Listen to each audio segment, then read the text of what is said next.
Sharda films and music में आपका स्वागत है। सब्सक्राइब के लाल बटन को दबाकर चैनल को सब्सक्राइब करें और बेल आइकॉन को दबाएं ताकि हमारे सारे अपडेट्स आप तक पहुंचे।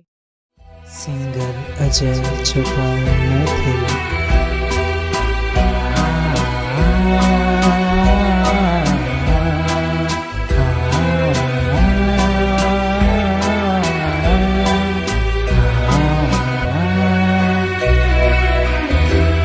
सुनो ये धानी हमर बात काने रिसल की है। सुनो ये धानी हमर बात काने रिसल की है। लाक हाथ में हाथ करूँ ने मजाक उलल की है।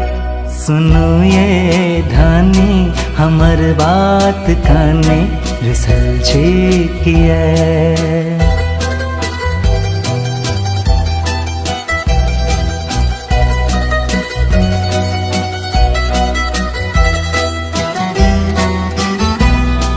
की बात छे आजुक चांदनी में, की बात छे आजुक चांदनी में कि अब काल पट जाओ अही रात्रि में। ई मासूम चेहरा ने दिल पर या पहरा ने दिया हमरा प्रीतक सजा। सुनो ये धानी हमर बात काने रिसल की है।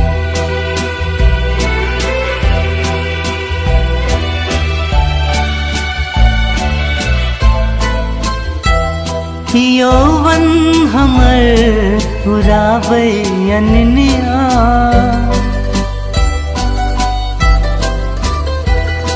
यौवन हमर उड़ावे अननिया। दिल के हमर अही छिरनिया।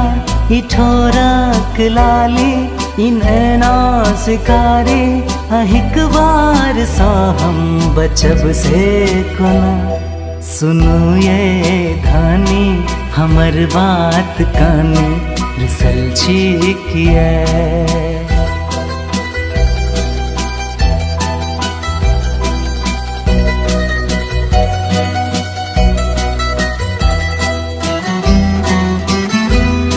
ये खाक कजरा के साक गजरा,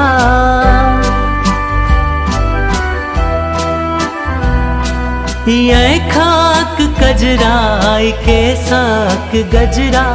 छागेल देखो प्रियताक बदरा। चीचान हमर हम अहाँ के चकोर लजेलों किए हम महिक अजय।